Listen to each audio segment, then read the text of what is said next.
They have a habit of standing in lines for some strange things. Here it is just an ice cream van.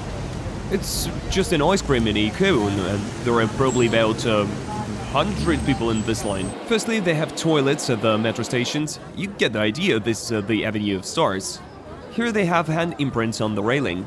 There are only like 10 floors from the top is a Ritz-Carlton. It's blood of a pig. I don't know how they do it. I've never tried it before. Maybe you've tried it. There are these high-rises in Hong Kong, but all the old houses were demolished, means an agreement was reached, but people in these buildings don't want them to be demolished and move, and these skyscrapers with small windows are all public houses, that is state housing. Welcome to Hong Kong!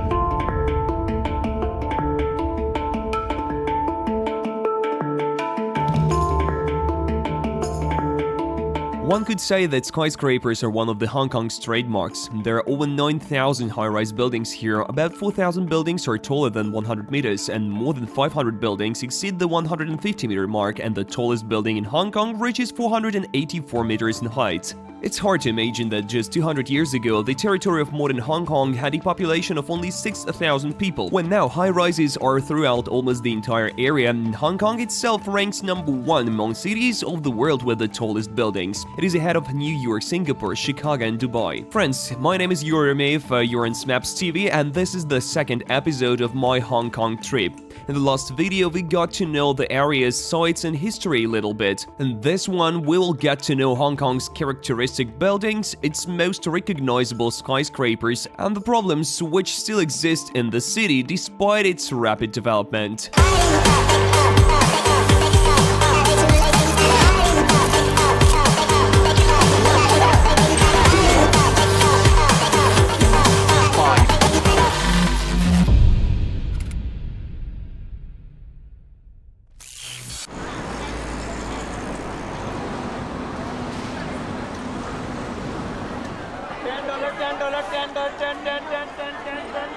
They have a habit of standing in lines for some strange things. Here's just an ice cream van. It's just an ice cream in a cone. And there are probably about 100 people in this line. Yesterday I also saw some military making some strange things. And the line also stretches to the entire street. Why? What for? When there are a lot of empty restaurants nearby.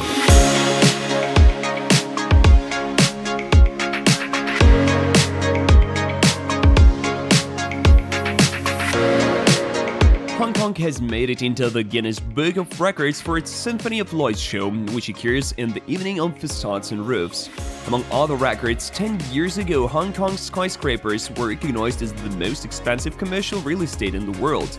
They surpassed Tokyo, New York, San Francisco and Singapore. On average, renting an office in the Central District will cost about $9,000 per month for a 100 square meter office. If you'd ever want to buy it, you'll have to pay upwards of $3 million for the office. Hong Kong began its skyscraper history in 1935. Then, the 13-story office building of HSBC Bank was built. It was 70 meters tall, the tallest local building at the time. 45 years later, it was decided to dismantle the old building and begin construction of a new bank building. The project was developed by British architect Norman Foster. Foster once designed the highest bridge in the world, the Millau Viaduct in France, built the St. Mary's skyscraper in London, the 40-story Gherkin, London's Millennium Bridge, and Apple's headquarters. In the late 90s, a high-rise boom started in Hong Kong. Between 2000 and 2008, 38 buildings taller than 200 meters were built here. The tallest building is the 108-story International Commerce Center, built in 2010. Its height is 484 meters and initially planned to be even higher, but the project had to be revised due to the ban on construction of buildings higher than the surrounding mountains. The building houses a shopping center on its underground floors. Credit Suisse Bank leases 10 floors in the building, while Deutsche Bank leases 12. The upper part houses the 5-star Ritz Hotel, the highest hotel in the world at 425 meters. The hotel has 16 floors and the average rate is $650 per night. The second tallest building is the International Financial Center, consisting of 2 skyscrapers, 1 IFC and 2 IFC, a shopping center and a 40-story Four Seasons hotel. The Financial Center building has appeared in some of the films you know. The 2 IFC tower appeared in the part 2 of the Lara Croft movie, and in The Dark Knight, Batman flew from one tower to another during the capture of Lao. The second tower has 88 floors. This number is considered lucky in Chinese numerology because 2/8 resembles the hieroglyph for double happiness. However, the building does not have floors like 14th or 24th because 4 here, on the contrary, is an unlucky number. In Asian countries, this number is taken seriously, since in Chinese the number 4 sounds similar to the word for death. This even gave birth to the concept of tetraphobia, an irrational fear of the number 4. I wonder how the Chinese feel when they come to other countries and see these 4s everywhere. Do you know, have any of them had, like, panic attacks? The third tallest building is the Central Plaza, and the fourth is the Bank of China Tower, which is also considered the most recognizable building in Hong Kong. It is also related to some superstitions. Feng Shui fans were vehemently against the construction, and amendments had to be made so that the project could be implemented. The building has angular shapes, which also supposedly brings bad luck and misfortune. The building's height is almost 370 meters if you count the antennas. Eventually, it became a favorite among residents and tourists due to its unusual futuristic design. Perhaps there are gamers among you who have recognized it. This building has a counterpart in SimCity. It has also appeared in the movies Star Trek, Transformers and Battleship.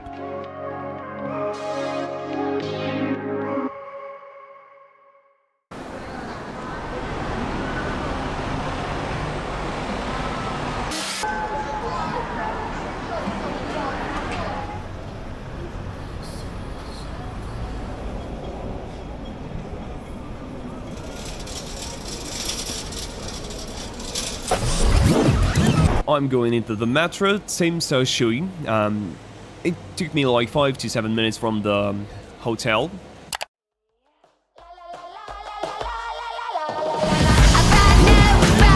I don't understand a thing, though there is something in English. Well, I need to go here. Right now I'm here. Brand new currency.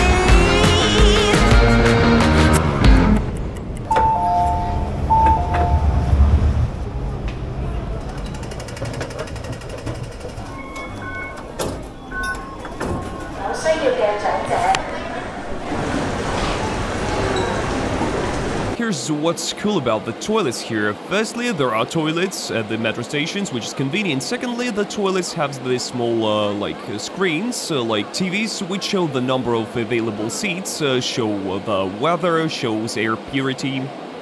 Very nicely done. I don't remember seeing anything like it anywhere.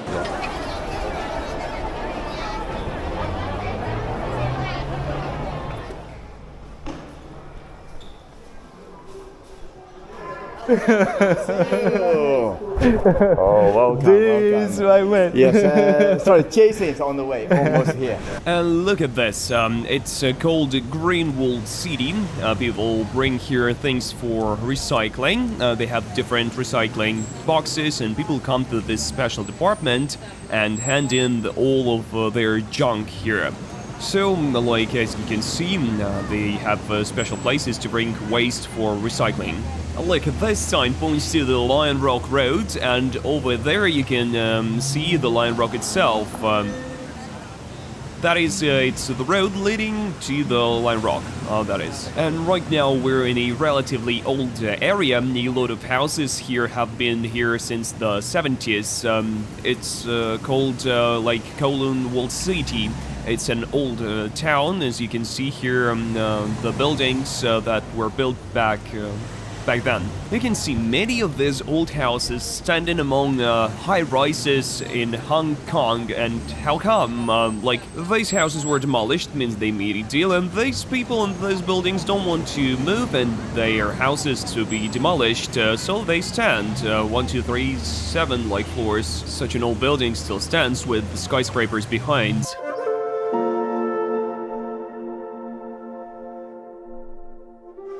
But it is not only its super modern buildings that give Hong Kong its character. It's also the old Hong Kong neighborhoods with unique features that make it stand out from other modern cities. Many of these Hong Kong buildings were built in the mid-20th century and reflect the architectural traditions of that time, including modernism and brutalism. They often have unique facades, ornaments, and design elements which are absent in newer buildings. Old skyscrapers are evidence of history and the development of Hong Kong as an international financial and commercial center. In some places, the old facades are covered with air conditioners, and others you can see terraces on the roofs, and yet others you'd want to climb yourself for a spectacular picture. But unfortunately, unlike some modern skyscrapers with observation decks, access to the roofs of old skyscrapers is often restricted due to safety and private property concerns. Even in my hotel, albeit a low-rise one, the doors to the balcony were sealed so that no one could come out. Although there are so many skyscrapers here that in some buildings you can find public or semi-public spaces on the upper floors. Dear Hong Kong experts, if you know any such places, please write a comment about any interesting roofs to check out. Hong Kong's well-type courtyards may remind some people of St. Petersburg well-type courtyards. What makes them unique?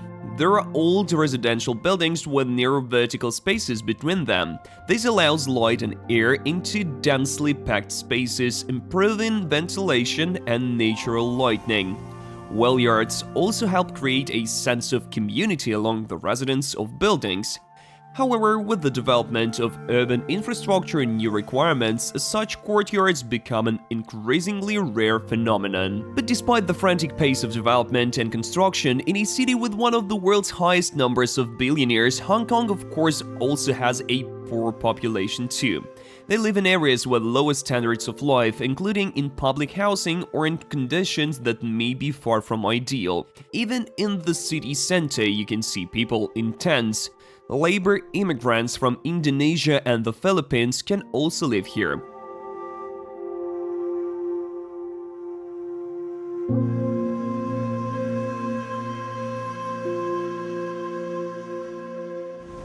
By the way, the skyscrapers that have small windows, skyscrapers with small windows are public housing, right? Yeah. Yeah, these skyscrapers with small windows are all public or state housing.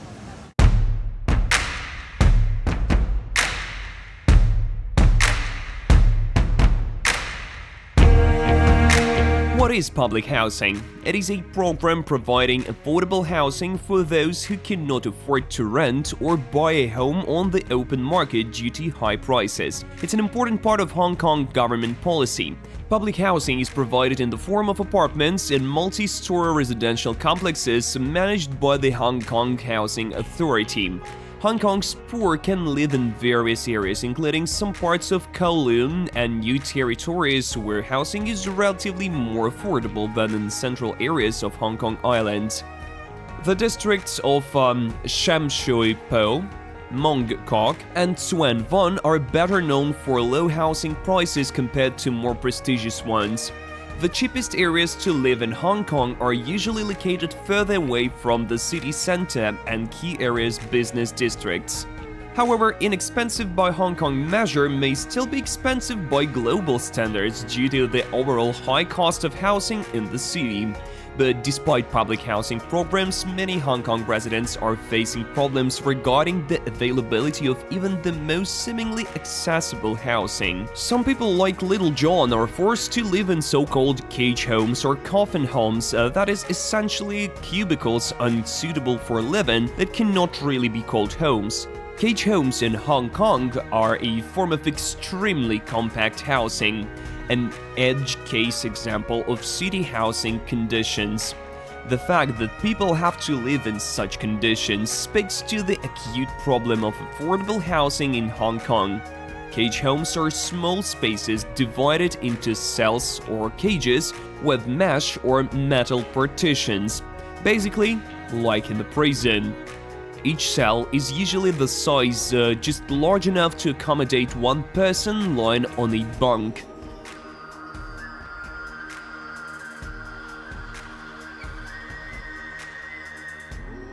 Different facilities such as toilets and kitchens are usually shared and maybe limited or in poor condition. Coffin cubicles are even smaller in size. They are tiny spaces, closed on 3 sides and on the top 2, reminding of a coffin in shape. They often barely have enough room to lie down and have little to no personal space or amenities. The exact number of people living in these conditions changes over time and can be difficult to determine due to the volatility of housing situation and, of course, the lack of formal registration of such housing.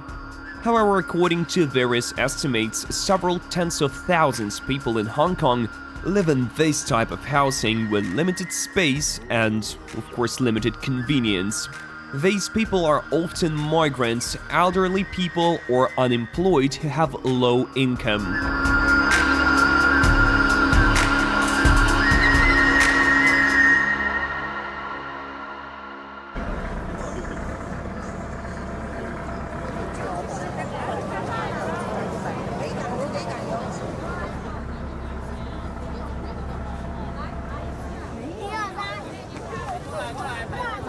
So what's this street? Avenue of Stars. It's the most famous, sightseeing on this Is it like a Hollywood one? Yes, it's a Hong Kong Hollywood. Hong Kong movie is one of the movie stars. So here there's some actress explains who she. Well, you get the idea. This is the Avenue of Stars. Here they have hand imprints on the railing. Imprints of Chinese girls' hands on the railing, pretty tiny hands. Which is your favorite actor? Actor, actually, for me, personally, I think Bruce Lee or someone.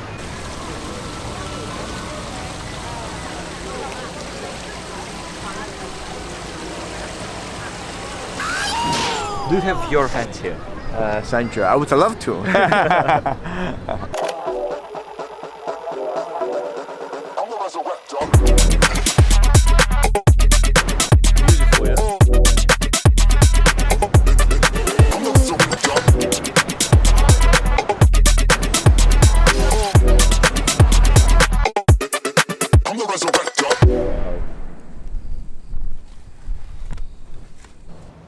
Seoul has drove me to Kowloon Peak. Kowloon Peak is a mountain from where you can see the entire city.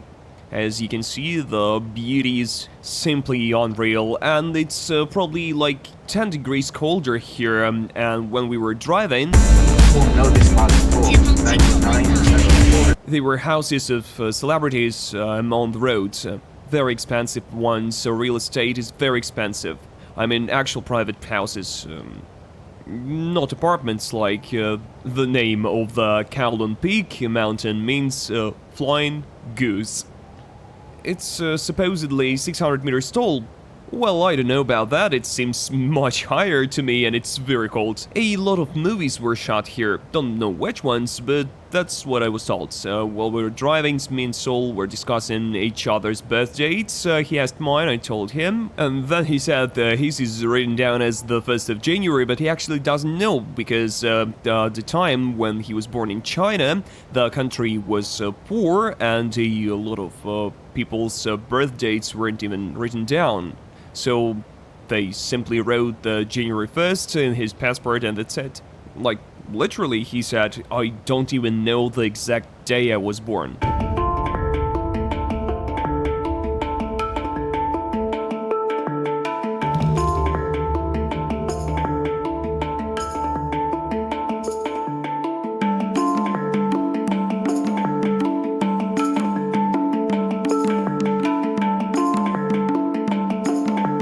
Look, wild boars are running around here. Real wild boars. Wow. Can you see them? There they are. But let's not end our episode on a sad note. Food.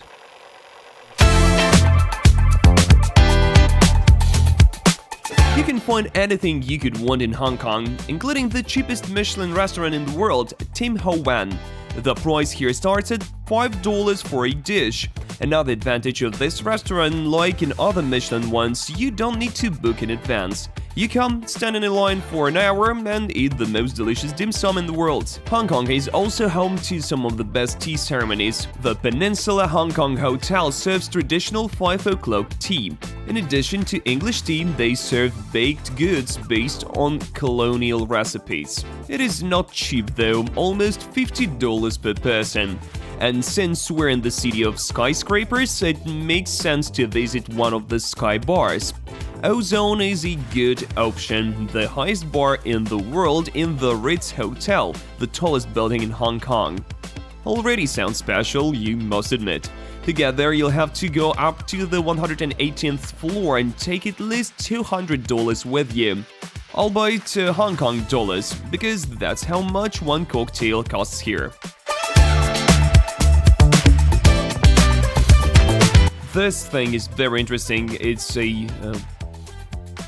a pork blood, blood of a pig.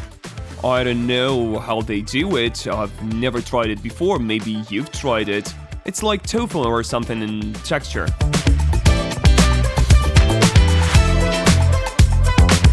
Friends, if you've enjoyed this video, like it, please share in the comments any places you know that are worth visiting in Hong Kong. And also check out my other episode about Hong Kong. It was published a little earlier, please check it out. There we traveled along and got to know the sights of this fascinating city. See you in the next episodes. Bye!